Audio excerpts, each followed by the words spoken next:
அனைவருக்கும் வணக்கம். மேசராசினியர்களுக்கு ஆடி 18ஆம் பெருக்கான இன்றைய நாள் நீங்கள் என்ன செய்தால் என்ன மாதிரியான நன்மைகள் எல்லாம் ஏற்படும் என்பது குறித்தான முழுமையான பதிவை தான் இந்த வீடியோல நம்ம விரிவா பார்க்க போகிறோம். அந்த வகையில ஆடி 18ஆம் பெருக்கினுடைய சிறப்பு என்ன என்று பார்க்கும்போது, ஆடி மாதத்தின் 18ஆம் நாளில் 6 குளங்கள் பொங்கி வரும். இந்த நாளில் நாமும் நீர்நிலைகளை வழிபட்டால் நம்முடைய வாழ்வில் மகிழ்ச்சியும் செல்வமும் பொங்கி வரும் என்பது ஐதீகம். ஆடி பெருக்கு அன்று நாள் செய்யும் காரியங்கள் நமக்கு பல மடங்கு பலனை கொடுக்கும். இது தெய்வங்களின் ஆசையை மட்டுமின்றி முன்னோர்களின் ஆசையையும் பெறுவதற்குரிய நாளாக கருதப்படுகிறது. 2 மடங்கு பலன்களை தரும் ஆடி பெருக்கு நன்னாளில் எந்தெந்த காரியங்களை செய்தால் வீட்டில் ஐஸ்வர்யங்கள் புண்ணியம் பெருகும் என்பதை தெரிந்து கொள்வோம். அந்த வகையில் ஆடி பெருக்கு என்பது பெருக்கத்திற்குரிய சிறப்பான நாளாகும். இந்த ஆடி மாதத்தில் நாம் என்ன செய்தாலும் அது இறைவனை சென்றடையும். ஆடி மாதத்தில் நாம் என்ன செய்தாலும் அது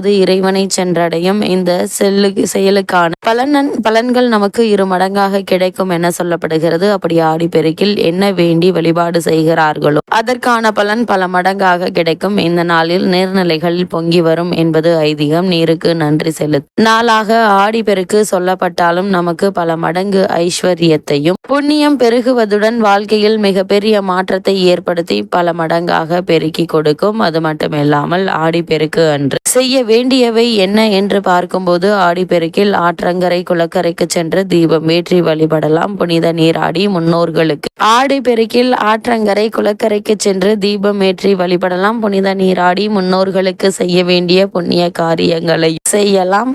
திருமணமான பெண்கள் தாலி கயிறு மாற்றிக்கொள்ளலாம். அதே போல் மற்ற சுமங்கலி பெண்களுக்கு தாலி கயிறு தானமாக கொடுக்கலாம். கன்னியா பூஜை செய்யலாம். அது மட்டும் இல்லாமல் நீர்நிலைகளில் கரைகளில் விளக்கேற்றி மகாலட்சுமி பூஜை செய்யலாம். வீட்டில் பாயாசம் களி வடை ஆகியவை செய்து சுவாமிக்கு படைத்து வழிபடலாம். சுவாமிக்கு பலவிதமான கலவை சாதங்கள் பழங்கள் இனிப்பு வகைகள் போன்றவை படைத்து வழிபடுவது உண்டு. சுமங்கலி பெண்கள் தங்களின் கணவரின் ஆயுள் நீடிக்க வேண்டும், தீர்க்க சுமங்கலியாக இருக்க வேண்டும், அனைத்து விதமான சகல சௌபாகியங்களும் கிடைக்க வேண்டும் என பூஜை செய்வார்கள்.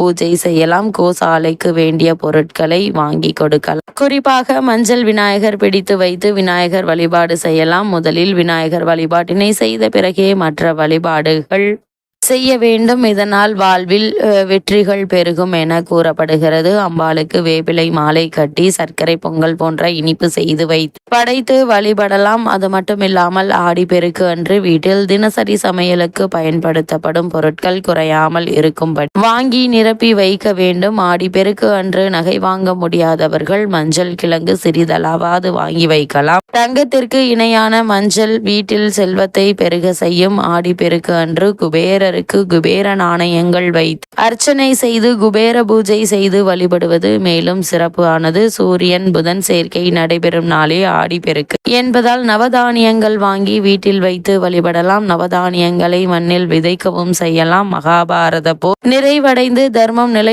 நிலைநாட்டப்பட்ட நாள் ஆடி 18 என புராணங்கள் சொல்கின்றன. இதனால் இன்றைய தினம் பகவத்கீதை வாசிப்பது மேலும் சிறப்பு வாய்ந்தது. அது மட்டுமில்லாமல் மகாபாரத போர் நிறைவடைந்து தர்மம் நிலைநாட்டப்பட்ட நாள் ஆடி 18 என புராணங்கள் சொல்கின்றன. இதனால் இன்றைய தினம் பகவத்கீதை வாசிப்பது மேலும் சிறப்பானதாக கருதப்படுகிறது. அந்த வகையில் ஆடி 18ஆம் பெருக்கான இன்றைய தினத்தை பொறுத்த வரைக்கும் மேசராசினியர்களுக்கு மேலும் என்ன மாதிரியான நன்மைகள் எல்லாம் உங்களுடைய வாழ்வில் ஏற்பட இருக்கு என்று பார்க்கும்போது, தனஸ்தானத்தில் சுக்கிரன் சஞ்சரிக்கும் நிலையில் லாபஸ்தானத்தில் சனி பகவான் ராகு இணைந்திருக்கிறார். இதனால் இத்தருணங்கள்ல வருமானத்திற்கு எந்த ஒரு குறையும் இருக்காதுங்க. திருத்திய ஸ்தானத்தில் குரு சஞ்சரிப்பதால் செலவுகளும் சற்று அதிகமாக இருக்குங்க. உங்களுடைய ராசிக்கு 3ஆம் இடத்தில் குரு சஞ்சரிக்கும் போது ஜீவநதி வற்றும் என்பது ஆன்றோருடைய வாக்கு. குடும்ப பொறுப்புகள் சம்பந்தமாக அதிக அலைச்சலும் உழைப்பும் கவலையும் ஏற்பட இருக்கு. இருந்தாலும் பொருளாதார ரீதியான பல முன்னேற்றங்கள் உங்களுடைய வாழ்வில் ஏற்பட இருக்குதுங்க. அது மட்டும் இல்லாம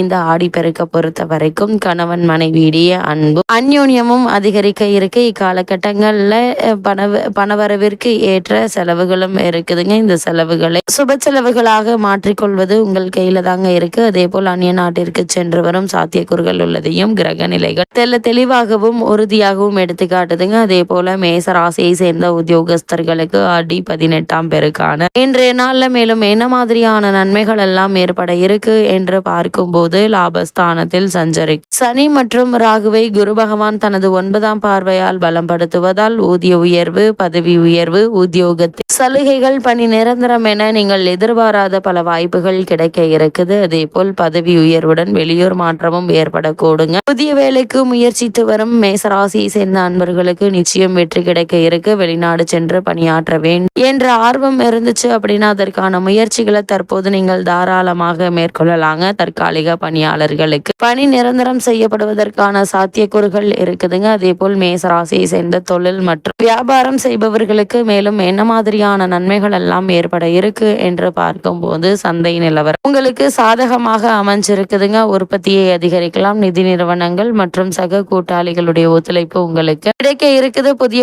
விற்பனை நிலைகளை திறப்பதற்கு அனுகூலமான ஒரு காலகட்டம் என்று தாங்க சொல்ல வேண்டும். ஜீவனஸ்தானத்தில் சனி ராகு கூட்டு சேர்க்கை ஏற்பட்டிருப்பதால் அதிக அலைச்சலும் உழைப்பும் இருக்கக்கூடுங்க. ஏற்றுமதி துறையினருக்கு வெளிநாட்டில் உள்ள பிரபல நிறுவனங்களுடன் புதிய வர்த்தக ஒப்பந்தங்கள் கையெழுத்தாக இருக்கு. தற்போது நடைபெற்று வரும் தசாபுக்திகள் சுபபலம் பெற்றிருக்கும் பட்சத்தில் வியாபாரம் அபிவிருத்தி சம்பந்தமாக வெளிநாடு சென்று வரும் சாத்தியக்கூறு உள்ளதையும் கிரக நிலைகள் சுட்டி காட்டுதுங்க. அது மட்டும் இல்லாம கலைத்துறையினருக்கு சுக்கிரன் கலைத்துறைக்கு அதிகாரம் படைத்துள்ள மற்ற கிரகங்களும் சுபபலம் பெற்று சஞ்சரிப்பதால் புதிய வாய்ப்புகள், வருமானத்தை உயர்த்துங்க. மக்களிடையே புகழும் செல்வாக்கும் உயர இருக்கு. தற்போது நடைபெற்று வரும் தசாபுக்திகள் அனுகூலமாக இருக்கும் பட்சத்தில் வெளிநாடு சென்று அங்கு நிகழும் கலை நிகழ்ச்சிகள் பங்கேற்கும் வாய்ப்பு கிடைக்க இருக்குதுங்க. அதனால் வருமானம் உயர்வு மட்டுமல்ல, செல்வாக்கும் புகழும் அதிகரிக்க இருக்குதுங்க. அரசியல் துறையினரை பொறுத்த வரைக்கும் இக்காலகட்டம் முழுவதுமே குரு மற்றும் சுக்கிரன் ஆகிய இருவரும் உங்களுக்கு ஆதரவாக சஞ்சரிக்கிறாங்க. சனியும் ராகுவும் உங்களுக்கு கை கொடுத்து உதவுகிறாங்க. மேல்மட்ட தலைவர்களின் ஆதரவு உற்சாகத்தை அளிக்குங்க. கட்சியிலும் செல்வாக்கு அதிகரிக்க இருக்கு. கட்சி தொண்டர்களிடையே புகழ் ஓங்குங்க. அதே போல் மாணவ மாணவியரை பொறுத்த வரைக்கும் கல்வி முன்னேற்றம் ஒரே சீராக நீடிக்குதுங்க. பாடங்கள்ல